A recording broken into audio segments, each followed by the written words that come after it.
everybody.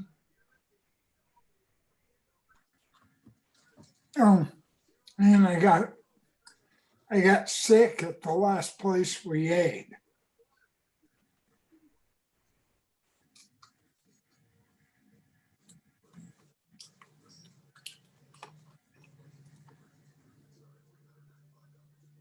Hello, hello, hello.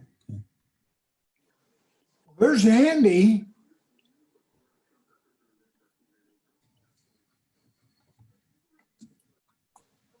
And there's Steve.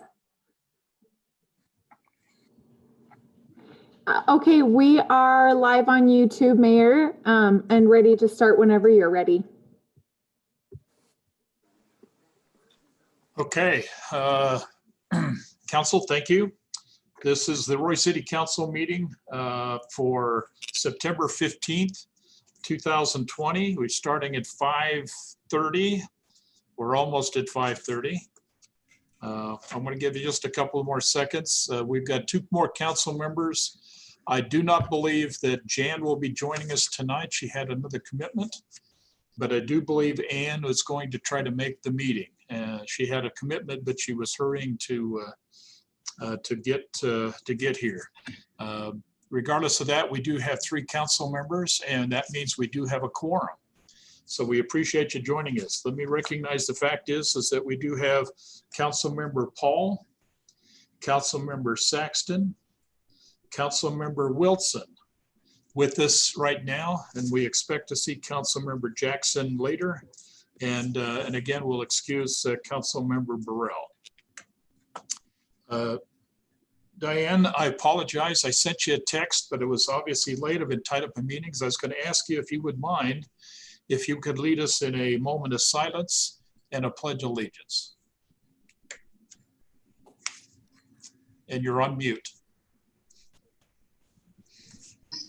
Perfect. Thank If you'll you. just join me for a moment of silence, please. Thank you.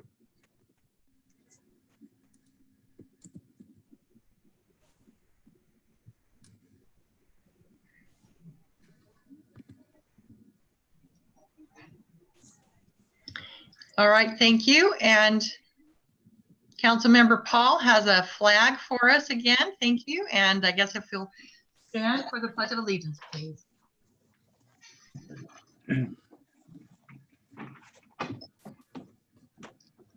I pledge allegiance to the flag of the United States of America and to the republic For which it stands, one nation, under God, Under God. indivisible, with liberty. and justice for all. Thank you very much.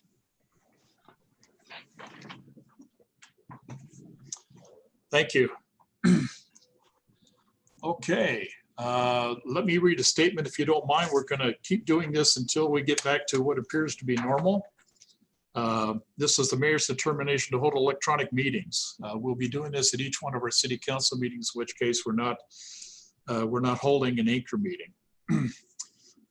I'm going to just read what is written, and then if you have questions, I'll surely answer. I, Mayor Robert Dender, in accordance with Utah Code Section 52-3207, subsection 4, have determined that conducting a meeting in Roy City Council chambers presents a substantial risk to the health and safety of those who would be present at the City Council chambers.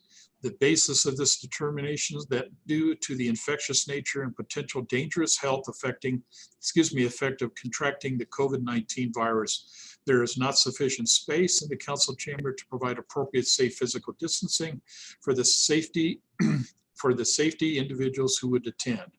Accordingly, September 15th meeting will be held electronically without an anchor position. Hence the reason why we're operating under this teleconferencing. Any questions with that declaration? Okay, hearing none. Let's go ahead and let's see if we can move to the consent items. Council, we do have three consent items: the approval of the June 29th, 2020 Roy City Council meeting minutes, consideration of request for preliminary subdivision approval of the Franson Farm subdivision located approximately 4514 3100 West. That's 4514 South, 3100 West.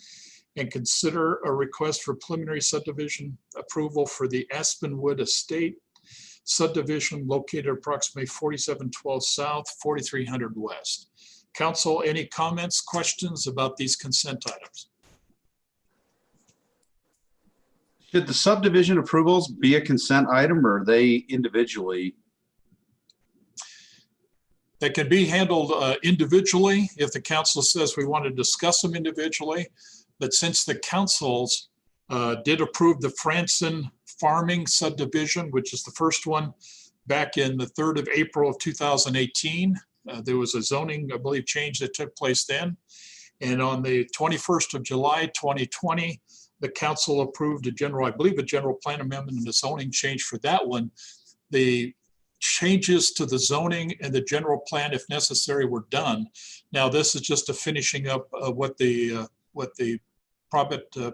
in this case, the property owner would like to do with the property, and that's why it's before you in terms of a subdivision proposal. I make a motion, we approve the consent items. Okay, I have a motion then to approve the consent items as written. Do I have a second? Mayor, that motion will just need to approve the consent items with the notes from the minutes that needed to be changed. Okay, so let's have another statement. Thank you. I make a motion to approve the consent items with the adjustments to the minutes as stated. As stated, okay. I have a motion then. Do I have a second? Diane? I'll second it. Thank you. Okay, all in favor? Aye. Any opposed? Perfect, okay. Then those 3 consent items are approved.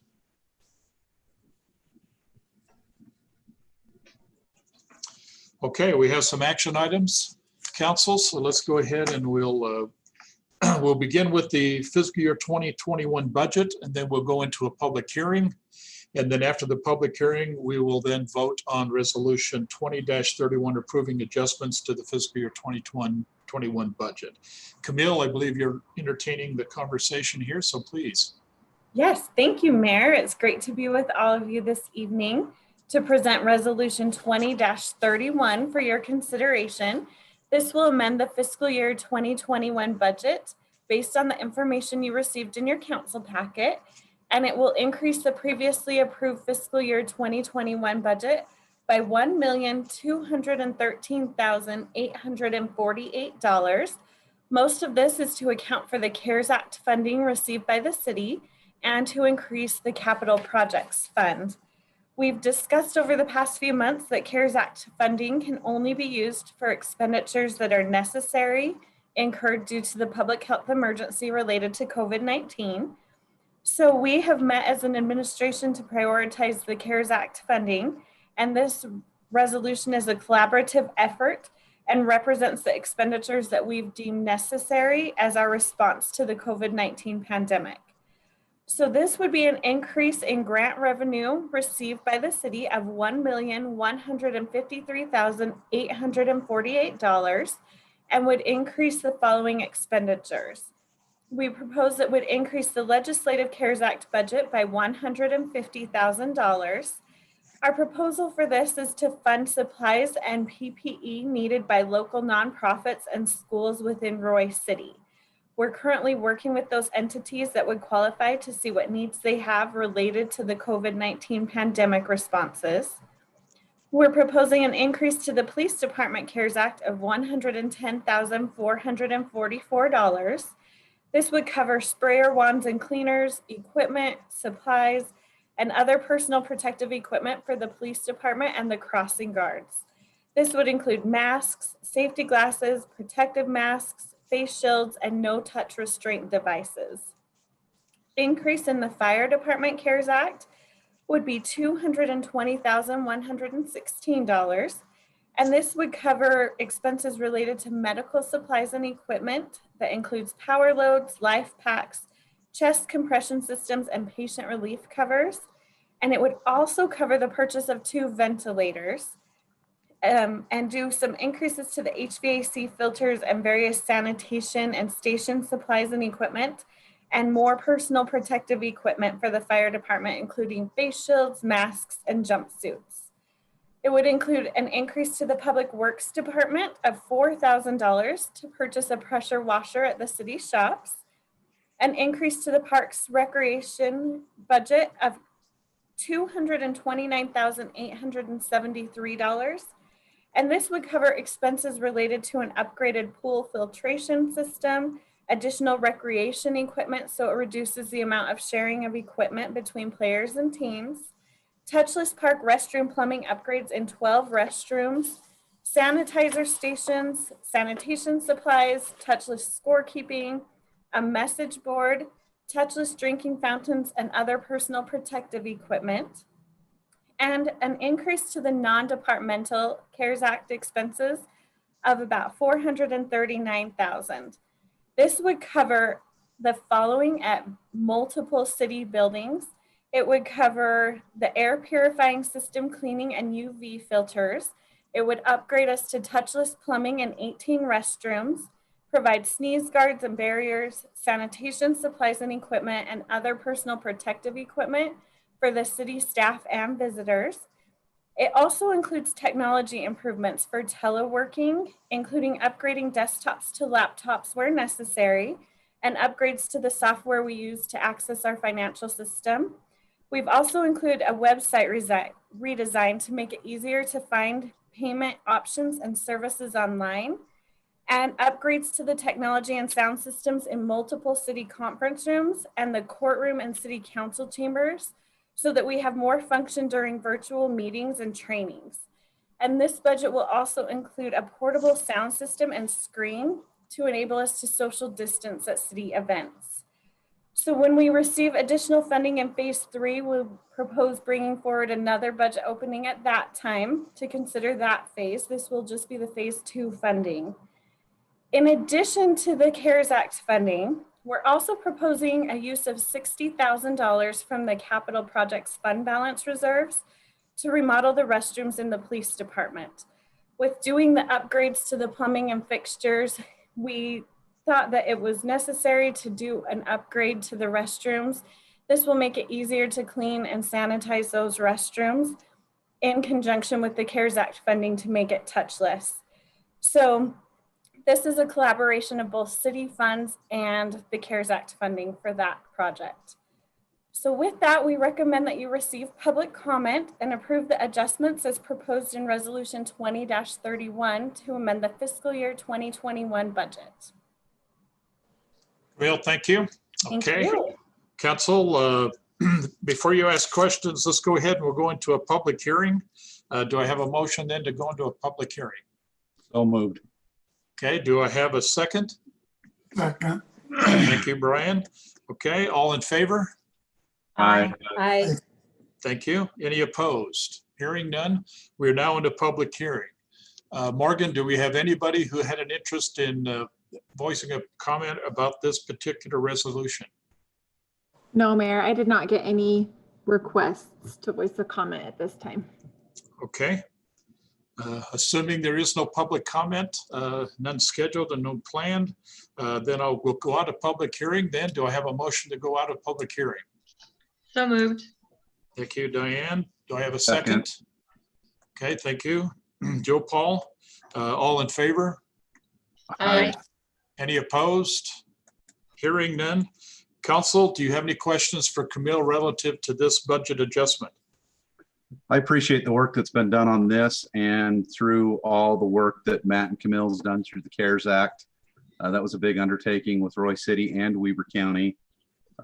It helped a lot of businesses in Roy. We're moving into our second round of that. The only comments I have is thank you. City staff has done an excellent job in keeping financial records and doing their part to help the city keep moving forward.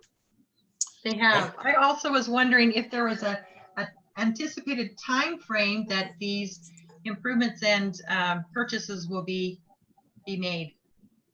We anticipate that if council approves it tonight, we can start moving forward with some of the purchasing tomorrow. Some of the purchases are larger, like the pool filtration system and getting the improvements to the restrooms. So some of them may take a little while. We've asked the departments to get this spent as quickly as possible.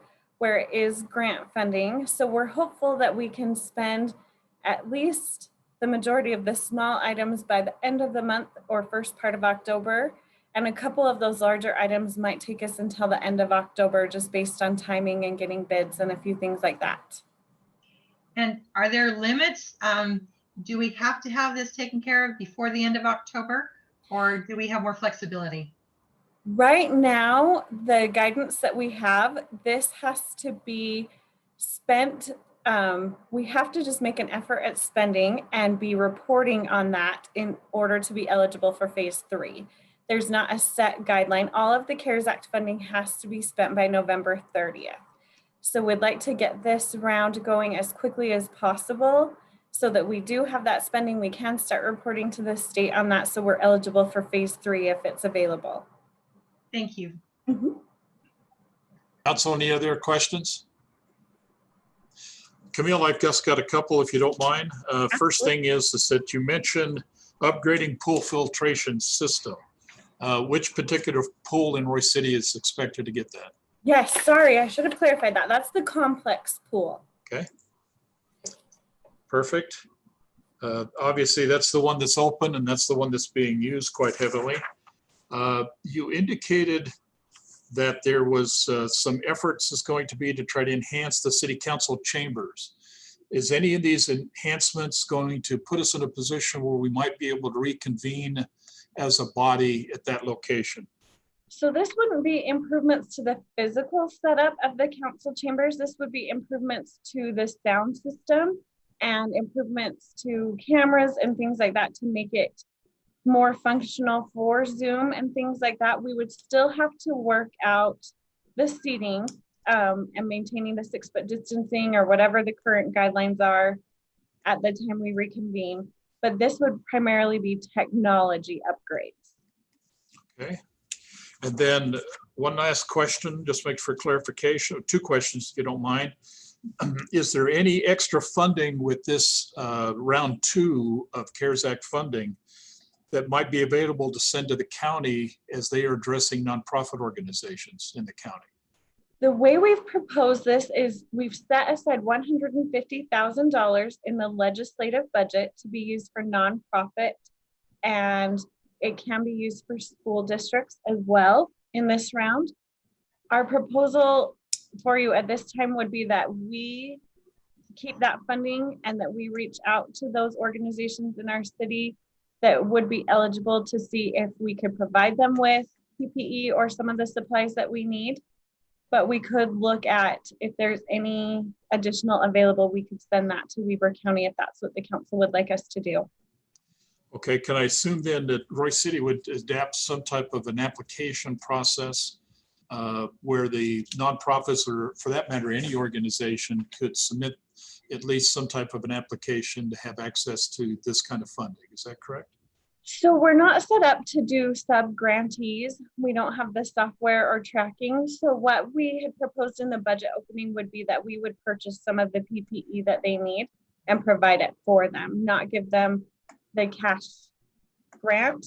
It would instead be reaching out to them to see if they have had any expenses or if they need personal protective equipment or sanitation supplies that we could help provide to them, so that they can maintain their facilities and open if it's available to them. So we wouldn't actually be giving them cash at this time. Okay. Okay, council, any other questions, comments before we go for a vote? Good work. Yeah, a lot Yeah, of hard good work here, job. no question. Okay, council, appreciate that. If you then, do I have a motion then to approve resolution 20-31, approving the adjustments to the fiscal year 2021 budget? So moved. Okay, Diane, thank you. Do I have a second? Second, Okay, Brian, thank you. This is a roll call vote. Morgan? Councilmember Paul, Aye. Councilmember Jackson, Aye. Councilmember Saxton, aye. Councilmember Wilson, Aye. motion carries. Thank you. Okay, we do have another resolution. This is consideration resolution 20-32, amending the Roy City Personnel Policy and Procedural Manual. Camille, I believe you're talking this one as well.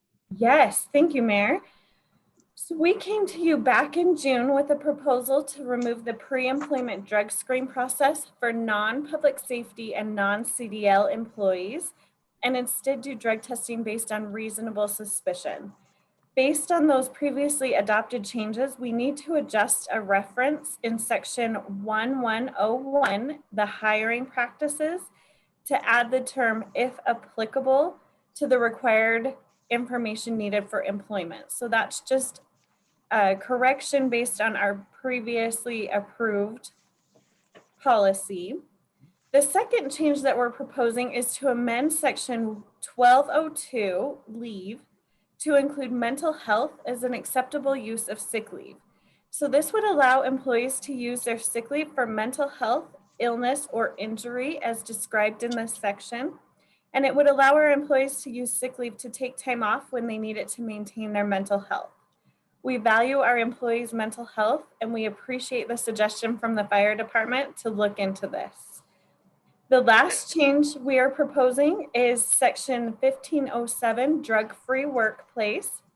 And this would remove the requirement for a pre-promotion and transfer drug screen. It follows the same concept that we proposed back in June for eliminating the pre-employment drug screens for general employees. And this would allow employees to be promoted and transferred to other positions without a drug or alcohol test. This will allow all drug screens for any employees to still be based on reasonable suspicion and not required for transfers or promotions within the city.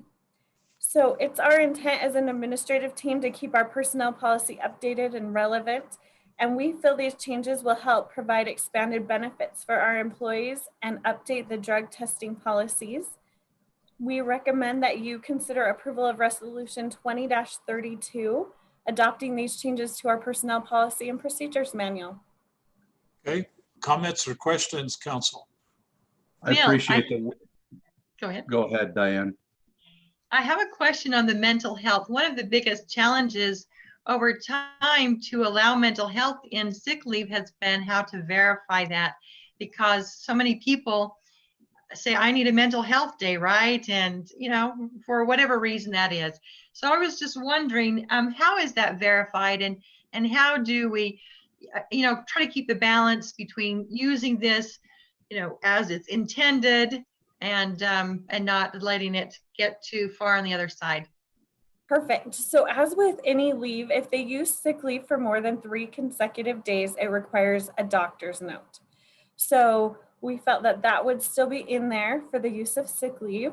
So if they're taking consecutive days off in a row, we can always ask for that too if we feel there's an abuse of the policy. But we wanted the employees to have it available, especially during this time with all the unknowns and added pressures in life, that they have that available. So that was our intent, is to use it like sick leave, the same way that we make sure that policy isn't abused. And then I guess you would make adjustments if you found that something was needed to change that in the future then, I'm sure. Absolutely. We will bring that back. Yes. Thank you. I appreciate your work on balancing, looking out for the interests of the city and the employees. It's important that we do both, that we take care of our city administration and the employees and allow them to be able to function. Along with that, I make a motion, we approve resolution 20-32, amending the Roy City Personnel Policy Procedure Manual. Okay, council, I have a motion then to approve resolution 20-32, amending the Roy City Personnel Policy and Procedure Manual. Do I'll I have a second. second? And I'll second that. And then I also wanted to say, I think it's a great addition because there is lots of mental health right now with our country. And I think it's great that you put this in our city. okay, I have a motion and a second. This is a roll call vote. Morgan? Councilmember Paul, Aye. Councilmember Wilson, Aye. Councilmember Saxton, Aye. Councilmember Jackson. I Motion carries. Thank you. Camille, if you'll do me one favor, I wasn't able to get it in before the motion, but you've got a change. If you look under 12-2 under leave, specifically sick leave, there was also an adjustment from, I think, the 2019 change that indicates that firefighters working, it says now 48-hour shifts shall accumulate sick leave at a rate of 12.5 hours each calendar month of service. It used to be in the 2018 used to be 24 months. So I don't know if it was 24, if it should have left 24, or whether or not it's now 48, but that's the only change I can also find that in terms of the changes you've made are recommended for the council to approve. So if you just look at that, make sure that it's accurate at 48, okay? Okay. Council, there were two other resolutions, specifically Resolution 20-33 and Resolution 20-34. These resolutions deal with interlocal agreements or automatic aid agreements with the fire department and emergency response team. I'm going to ask the council if they would support the fact is that we need to table those. Obviously, Chief Golden is the best expert to be able to provide insight on this. And you may have some other questions you'd like to ask, and he's unavailable. So if it's okay with you, you'll support the idea. Would like to table those two resolutions until Gordon has an opportunity to come back and provide insight into those two areas before they're approved, and give you a little more time to ask some questions relative to your thoughts about these mutual aid agreements. Okay? Any problem with that, council? Nope. No. Okay, then we'll plan it ahead and go ahead and table Resolution 20-33 and Resolution 20-34. I would encourage the council to read through those again. And then if you do have questions or concerns, please bring those questions and concerns up. Do we have a motion to table? I'll make that motion. I was just going to ask for that, okay? Oh, okay. Sorry about that, Mayor. No, perfect, Andy, thank you. Okay, I do have a motion to table from Joe Paul. Do I have a second? I'll So- second. Okay, I'll third it. Diane, I seen you say second. Okay, all in favor? Aye. Any opposed? Hearing none, we'll go ahead and table Resolution 20-33 and Resolution 20-34. Thank you. Okay, public comments. Morgan, do we have anybody who'd like to make public comment tonight? We sure do. I am actually going to turn the time over to Janae Terry and Mandy Wharton. They are here to speak in regards to the CTC. Perfect. Janae, Hey, can you're on you mute. guys There you talk? go. All right, you. can you hear us? We can hear you. Go ahead. Thank you. Okay, so Janae and I just wanted to take a minute tonight to talk to you about the National Family Dinner Night coming up on September 28th. So as most of you know, my name is Mandy Wharton, and I work with the Roy City Police Department. I am the program coordinator and the office manager. I am also a volunteer on the Roy Community That Cares Coalition, and my current position is the chair of the coalition. I have the pleasure, along with our CTC coordinator, Janae Terry, to talk to you a little bit about our family dinner night. But most importantly, we want to thank you for your continued support of the Roy CTC. Honestly, we couldn't do this event without your support. But some of you may be aware of this event, but on the fourth Monday in September, National Family Dinner encourages everyone to gather around the table and to enjoy a meal together. So Janae and I kind of just went through some history of it, and we come up with, did you know that one of the first American homes to have a room specifically meant for dining was Thomas Jefferson? His Monticello, built in 1772. The dining room with the dining table at its center began to be incorporated into wealthy homes across the country, eventually trickling down to the middle class. From the mid-19th century onward, the dining room was used as a place to cultivate a sense of family. The old saying goes, families who eat together stay together. But did you know that they may also be reducing the risks of addiction? According to the National Center of Addiction, families who eat 3 or more meals together a week reduce the risk of using tobacco, alcohol, and other drugs. So that's a fantastic outcome on its own. Family bonding is just a bonus. However, there are more benefits. For example, families who eat together also learn healthy habits, eat smaller portions. They're less likely to be stressed about food. And back to the bonding. When parents engage with their children over a meal, their relationships are better. They learn responsibility while helping to prepare the meal and cleaning up. Children feel like they're a part of a unit and a team. They connect with the people who mean the most to them and who know them best. Parents become and remain the people they turn to when a significant problem comes up. They look forward to the conversations about grades, dating, borrowing the car, moving away. Our children won't always agree with us, but that's okay, because we raise them to be independent thinkers and express themselves effectively. These conversations start at the dinner table. They shouldn't begin when our children's worlds are turned upside down. Conversations that you could have are, what was the best part of your day? If you could travel anywhere in the world, where would it be? But that was just kind of a summary of what we gathered with why Family Dinner Night is so important to our community. This year's event is going to take place again at George Wallen Park. It is on Monday, September 28th, and it's from 5:30 to 7 p.m. This year, due to COVID, we're just doing a drive-by style dinner. We're having Subway make 600 meals. They'll be handed out by the police department and the fire department. So we will have Royse City Police there to direct the traffic, because we assume that it's going to get a little hectic. So we have traffic enforcement officers there along with fire and police to help hand out those meals. But we are extending the offer out to you guys to help pass out the food or just be a friendly face in the community. We are going to meet up at the George Wallen Park to set up the traffic cones, tables, and canopies at 4:45.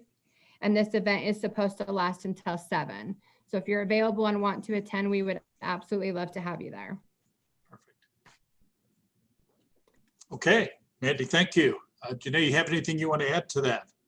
No, we're just doing fun, great things. We've worked hard putting our structure in place for the CTC, and that part isn't the most fun, but our troop has held in there and worked hard, and we've got our structure in place, and we're finally to phase 5 where we're ready to implement a lot of the action plans that we have set forth. That we've basically gone through data on our youth to find out where they're struggling and what protective factors we need to bring in to strengthen them. And so we've just got a great board, and I'm super proud of them and super happy with all the hard work and the things that they're doing. And we just really, like Mandy said, appreciate all the support that we get from all of you. So thank you. Thank you. Great comments. I'd like Mandy, to say I is there appreciate. anything- Go ahead. Sorry. I appreciate the work Janae and Mandy has done. I am a member of the Community That Cares Coalition, probably for 3 or 4 years now. I'm a joint committee chairman with Mandy on the Public Relations Committee. It's wonderful to work with these ladies and the rest of the community board that look after the well-being of the children from multiple aspects of reducing addiction and drug use, alcohol use. It's a great program. Anybody that's interested in getting involved, you can reach out to one of us. We're always looking for new members to help out and new ideas to help protect our children and keep them moving through the school programs and getting an education and being safe. So I'm grateful for their efforts and the efforts of the rest of the board members that are involved in this to make our community a great place. Yeah, perfect comments. Thank you. So as mayor, let me just ask this question. Obviously, you got some great support coming from Royse City. Is there anything else you need from Royse City to make this particular night successful? No, I think we're good. Both Chief Marino and Chief Golden have given us the support of their staff. Matt reached out to Public Works, and we have the support of Public Works helping us bring cones and block off that parking lot to make it safe for the community. So honestly, it's been a great effort together, and we just appreciate your support. Okay, perfect. I think in the past, Matt, I think Royse City may have even helped pay for these dinners. Was there any conversation that Royse City would be participating in that? I just needed to get off The mute button. Yes, I was going to actually discuss that a little bit in the manager's minute. There's a couple of dinners that are coming up, but we ask that we continue the support on that. We typically donate 50% of that, Correct. of that dinner. So, Okay. Hey, perfect, great program. Council, I'd encourage you if you can be there. It'd be great to see you. If you can pass out some of the food, that's excellent. And again, I think Councilmember Paul basically said it best. He simply says, you guys are doing a wonderful and excellent job. And so let us know how we can help you. And it sounds like we got a great event taking place on the 28th of September, starting at 5:30. And thank you. Any other comments, Council? Nope, you can count on me to be there at 4:45, right? Yep. Yeah. Perfect. Okay, thanks, Ann. Morgan, do we have anybody else that has public comments? Nope. I'll take that as a nope. Oh, sorry. Yep. No, no, we do not. Thank you. Thank you. Okay, well, that's perfect. Then we'll move from public comments to the city manager's report. Matt?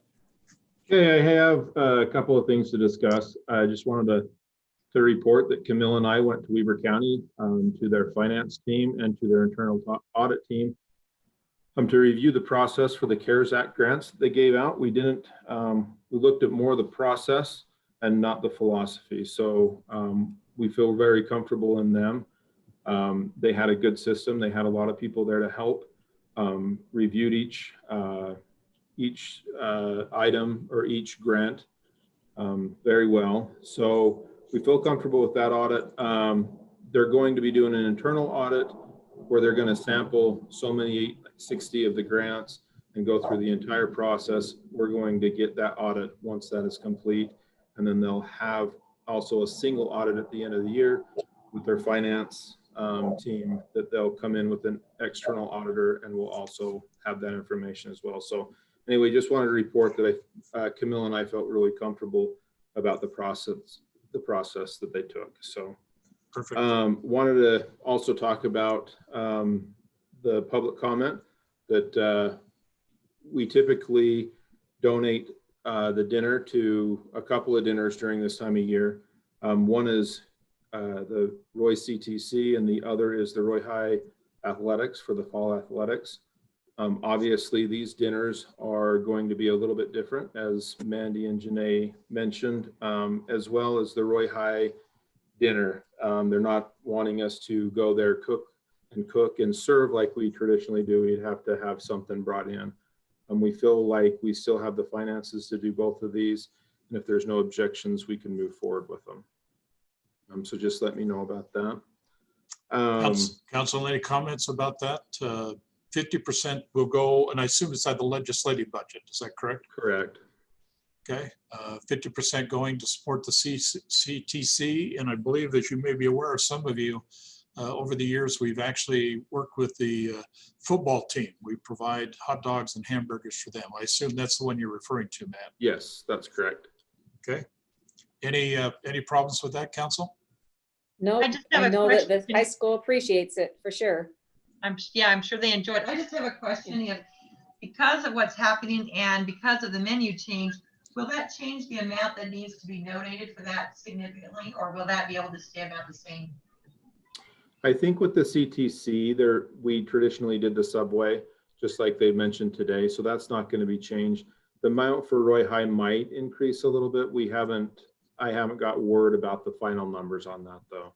But it's relatively, there's not a ton of people in participation. I know the CTC, they do have a lot of success there, as they mentioned.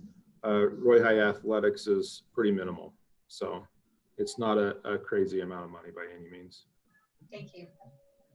Okay, Matt, if the council gets an opportunity, I know we did enjoy when we go to the football athletic program and be part of that. We all serve the food and be part of that. I know the Roy staff has typically been responsible to do all the cooking and all that kind of stuff. If in the conversation you have with Roy High, suggest is that we can have some involvement as a council, or your staff can have an involvement to just make connection to it. Please Okay. let us know, and we'll get it on the schedule to be part of that. Okay. Perfect. Yeah, we'll be sure to let you know. Go ahead. We've been having a couple of meetings about a Halloween activity. As you know it, trunk or treat will be a little bit different this year because of COVID. We're looking at more of a Halloween activity that's going to be a lot different. We have to get this approval through, obviously, the health department, but we're looking to do something a little bit more throughout the city at different locations to try to spread the people around. Obviously doing a little bit more drive-through oriented where people aren't having that human contact. We're still in the works of doing this, but wanted to mention it to put it on people's calendars. We're looking at doing the activity on the Monday before Halloween. That would fall on the 26th of October. And so we'll have a little bit more follow-up. We have a little bit more time in order to prepare for this. Also had already had conversations about doing something with the tree lighting.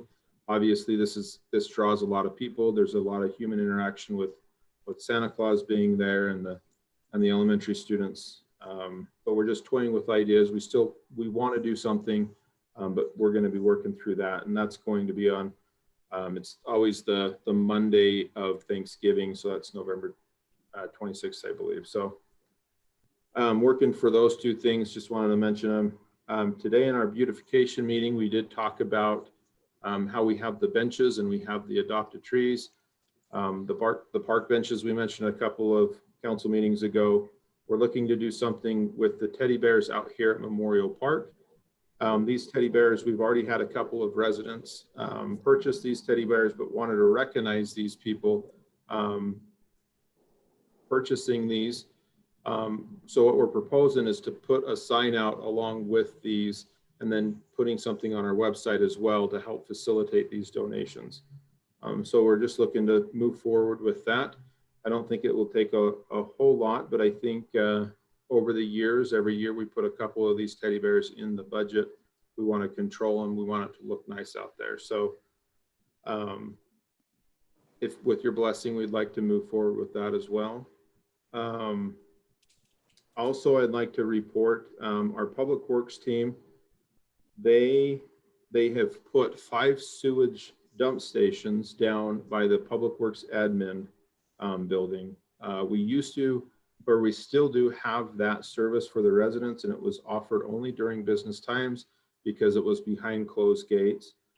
But Ross and his team, they were doing a sewer lateral and they put 5 along that road going up to Frank Tremea Roy Park. So there's 5 stations there that residents are welcome to come and dump their sewage from their trailers day or night. So just wanted to report on that. I just want to add to that, Matt. That is a great effort on behalf of, it's a team effort on Public Works. The mayor received an email from the mayor of Clinton stating that they had done an audit of citizens using their dump station behind the Walmart in Clinton and realized over 1/3 of those were Roy residents. And so the mayor and I talked and we talked to Ross at Public Works, and before you knew it, they were already done. They formulated a plan. They already had something in the works with updating the sewer for the admin building. And so to be able to put those in without a lot of effort and expense to the city, great work on behalf of Public Works. They need to be commended for that. They had a vision, they run with it, and they've made a great program for the city, the citizens to be able to dump their RV sewage. And, you know, we originally thought of 3 and they decided to do 5 to make sure it was taken care of. They'll redraw some of the parking spots in the park, so make it easy for the residents to get in and out. But that's a great asset to the citizens to be able to use that. So I want to commend them for their efforts. Thanks, Yeah, Joe. let me second that. Great comments, Joe. I won't have to elaborate. You said it well. One last thing, if you would, Matt Morgan, this is a great service, I think, providing to Roy citizens. Would you mind maybe over the next few days, if you can, put that on the city's website, put it on our Facebook page, let the residents, as we start to wind down this summertime, let them know that Roy City now has that service available to them. It is a great opportunity, and as Councilmember Paul said, well done, Ross and Brandon and the public work team. Very, very important, very impressed of how well they took that on and got that done. Thank you. And then one last item, I wanted to thank all the employees.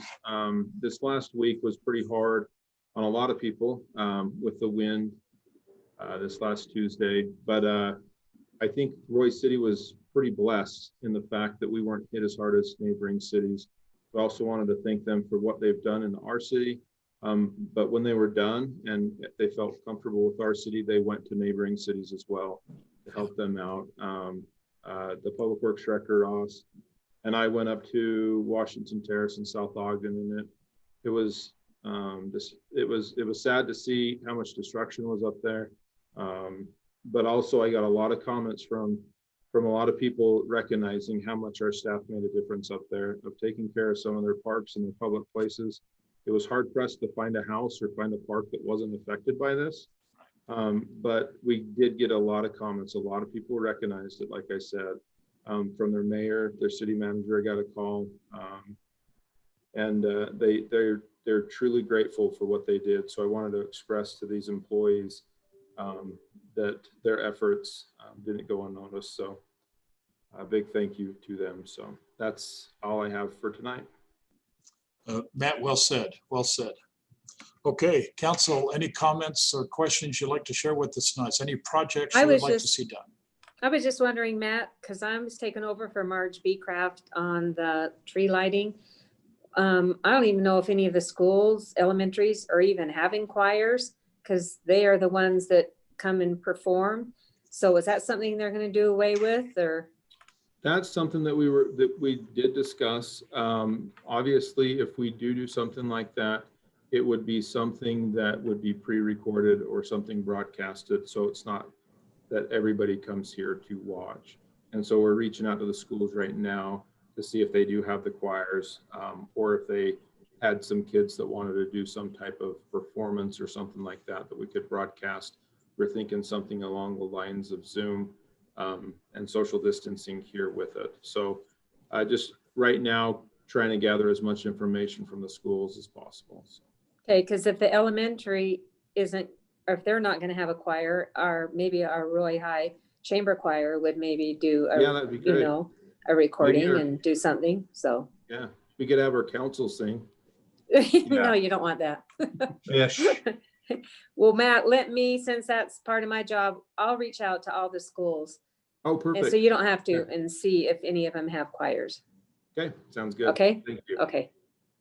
I just want to back up all the accolades that have happened. We do have a great city staff. When we have disasters or we have things, they really come together. Police and fire jumped on taking care of issues last week. Public Works jumped on taking care of it. In the middle of all of it, they did a nice 9/11 memorial tribute that we went to. They had some family time afterwards. We're a great family here, not only as a community, but as a city staff and elected officials. And there's a sense of ownership here that the employees of the city, whether they live here or not, they feel like this is their town and want the best for it. You know, you can take a comment from a citizen, whether it be bad or good, and you can take that to city staff and they will do their best to make a difference and to turn things around. And it's a sense of belonging to a wonderful group of people. And I just can't say thank you enough for all the efforts from the mayor to the city manager to the council, department heads, all the way down to everybody involved. So thank you. Great words. Other comments, Brian? Yeah, just a couple of things. First of all, we took a tour of the new Intermountain Roy Clinic. And I just want to say what a great community partner we have with them. And they were They were very open and answered all of our questions. And so I'm grateful that that project is near completion. Parking lot still needs to be paved, but the people were kind. And so anyway, I wanted to share that. Secondly, I wanted to share that I got a call from a group of parents that live on 4300 West and about 5750 South. And I know I'm fully aware that this is probably, if not in, close to the mayor's and Joe's neighborhood. But they were hoping for a speed monitor sign to slow cars down going through there. They don't have a crossing guard. And so I promised them I'd make mention of it. If there's anything that we can do to help them. Apparently one side of the road is Roy, the other side of the road is Hooper. Are you talking 4300 West down by Emma Russell, Brian? Yes. Interestingly enough, I heard from one of the police officers, one of our higher admins in the police department. Sorry, I can't remember the title. Maybe Chief Marino knows about it, but they are testing a new traffic device, and that's actually where they decided to test it, was right there on 4300, just next to Emma Russell Park. So that kind of goes right along with the concern. Then I'm gonna look way good. So Captain Hammond was who mentioned it. I had to think about what his title was. I'll let these parents know. I don't know if usually I don't know a lot of people down there, but they called and they were concerned. And I think what brought out their concern was the first day of school and the number of kids that are having to walk through that area. Anyway. If I can add, can I add a comment to that, Brian? Yeah, of course. 4300 obviously is a concern. If you look at the transportation plan and you look at the numbers that formulate the transportation plan, including some of the what they call the traffic calming device elements, the data supports that 4300 is probably one road in the city that has the most, let me repeat that, the most problems with speeding, particularly north of where it intersects 5500. So I like the idea of something happening south of there. That's good by M. Russell Park, because we get a lot of people transiting into the park that actually come in from the Hooper side. But if you look at the data will tell you that there's a lot of traffic issues, and particularly speeding issues, from people moving from 5500 going all the way up towards 4800 in Roy on the 4300 West Road. So the question, even that the transportation plan is suggesting, that maybe there needs to be a traffic calming device placed there. One side of that road does not have sidewalks. Driving all the kids on the other side, which is on the Roy side, obviously we need to do something with Hooper on the west side. But there's some real risk if those people are traveling more than 25 miles an hour on that road. And it is a lot more than 25. They're hitting numbers, I believe the report suggested anywhere right around 42 miles an hour. So I think the comment that Brian is also asking in his request is that, do we want to look at the city, working with Ross, working with Matt, to consider putting some type of a traffic calming device? That can very well be a radar speed sign that tracks people's speed at somewhere on that location, or at least as a minimum, would you consider maybe using the temporary speed unit and put it on the north end of 4300 so that we can let people be aware that there's a lot of speeding going on that road? Is that a better, maybe something you would consider, Brian, in your comment? Oh, absolutely. Anything we do to help these folks. Yeah, I think it'd be a great idea. Okay. I think Chief Marino's about Hey, ready to Mayor. come on. Okay, I'll let Chief Marino come on. I was getting text messages about this device, but hopefully Chief Marino can update on it. Yeah, the new equipment we have, one of the complaints we get is that when we go down there, we don't find speeders.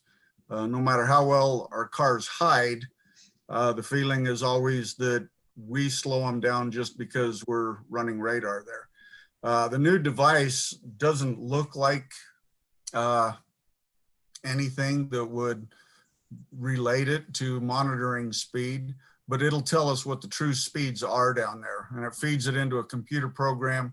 We'll have accurate information without any influence that would alter people's behavior, and we'll be able to get a true picture of what's going on down there. As far as a crossing guard, the problem is with putting one down there, it doesn't meet the state requirements because there are actually very few children who cross at that location to go to the school down there.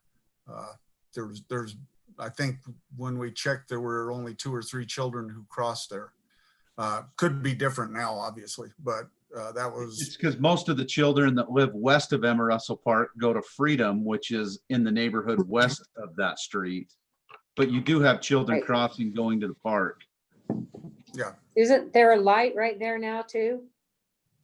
There is on 55 and 43, but I think some of the complaints may very well be is children that are actually going to the junior high and elementary school that are actually in West Haven or Hooper, which is on the north end. There's a 4-way stop right there at the Right. 4800 and 4300. And there's some concerns at that location. I think the chief was suggesting that more than likely at the 4800, 4300 west, there's not a lot of children that walk across there, which wouldn't warrant a guard. Actually, the area that we did the survey was over by Emma Russell Park. Oh, so it was at the 55 and 43. Right. Okay. Which brings up a good point. This new device, Chief, can you tell me whether it's located south of 55 or north of 55 on 4300 west? I unfortunately, I can't tell you that right at this moment, but I can get that to you tomorrow. And we'd like to buy 4 of them. It's not in the budget. It's something new that's just come out. They're about $1,800 a piece, but if we had 4 of them, we could position them around the city and we'd have a much better view of what our speeding is without anything affecting whether or not people are slowing down because we're there.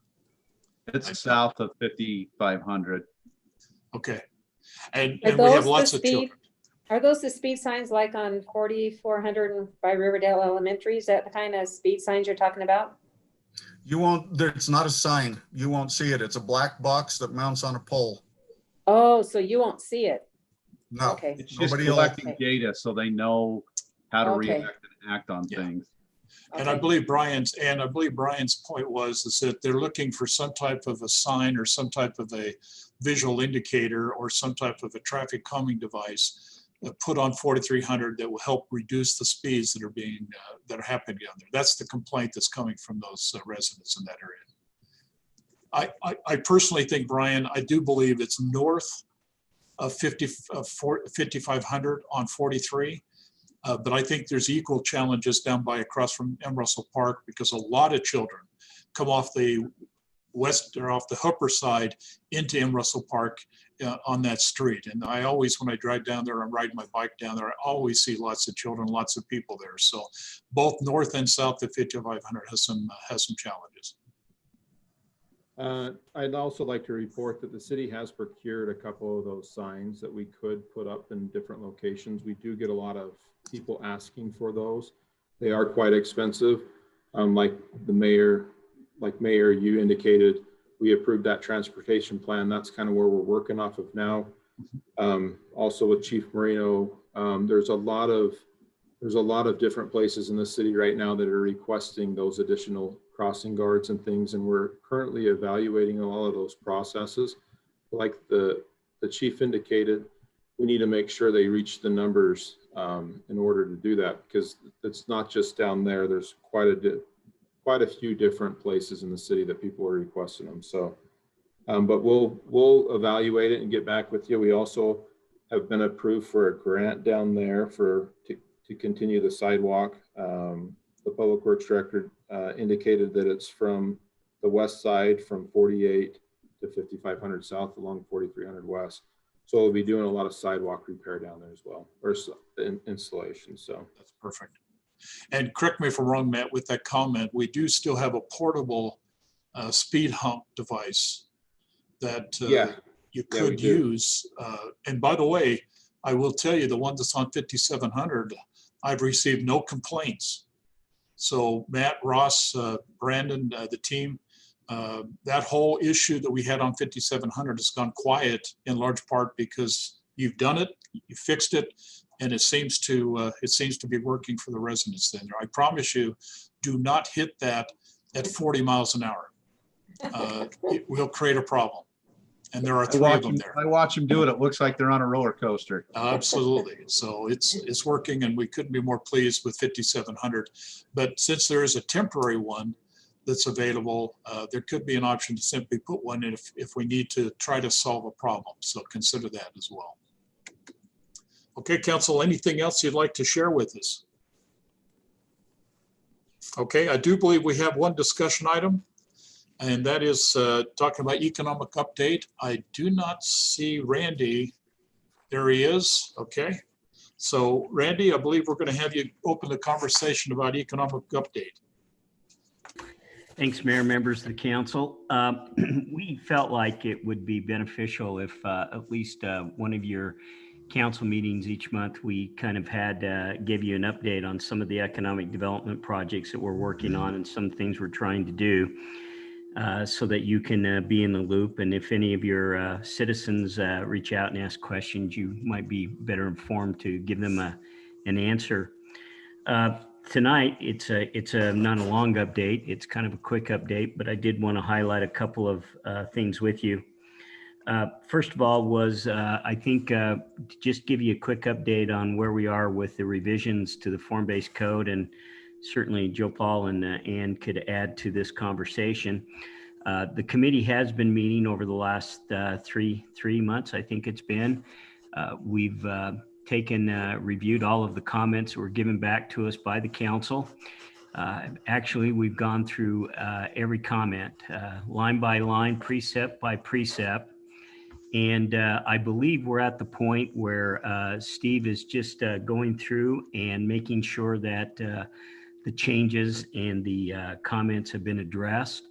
I believe the plan is to have one more meeting next week with the committee, and they should finalize their work next week, which means the revisions would be sent to the council for your review with the perhaps a presentation by the committee to the council the first meeting in October. So wanted to give you an update that is being worked on, and really appreciate the efforts made by Matt, Steve, and council members Joe Paul and Ann. They've spent quite a bit of time, and they've taken this task very, very seriously to make sure that the comments have been addressed and changes have been made, and where changes haven't been made, there's an explanation as to why that was not changed. So I wanted to give you that quick update. I don't know, Joe or Ann, do you have anything else you wanted to add to that? Nope, it's been a learning process for me, as well as learning all about the stuff that I didn't know anything about before I got put on this committee.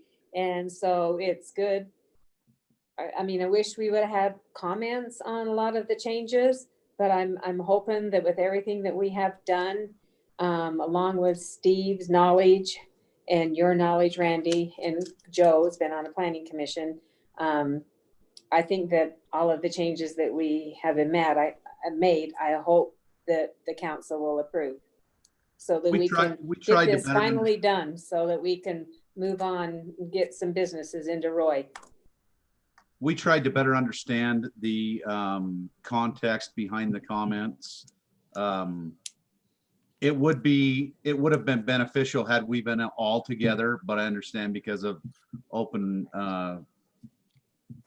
meeting laws, we all can't get together and discuss things like this. But we did make a valiant effort to review comments, reach out to people, review information from other cities, to put our best thinking together of what makes the best sense for Roy City, not only the city, the citizens, and everybody involved to try to move the city to the next level, whatever that is, whether it's more economic development or it's more businesses or what it is. We tried to find a happy balance, and hopefully through the survey that's been proposed, we'll get some more feedback from citizens in the near future, and be able to hopefully by the end of the year really come out of this with a great strategy to put in front of potential developers and see what they think about coming forward and doing some work in Roy.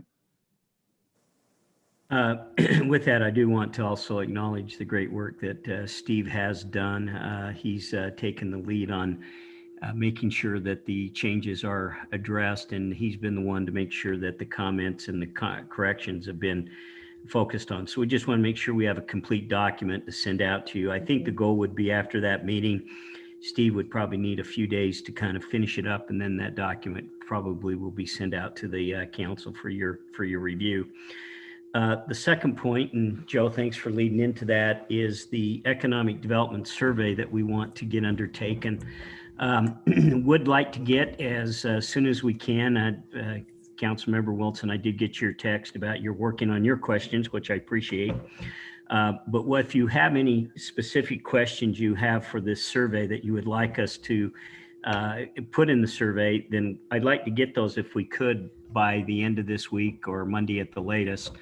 That way would give us time to compile these and to get this survey put together so that we can undertake it, so that as you are reviewing the changes to some of the form-based code, it's no longer called that. I use that just because it's simple to remember that.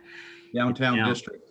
It's it's a downtown district type of deal that we're doing, amendment to the Title 10.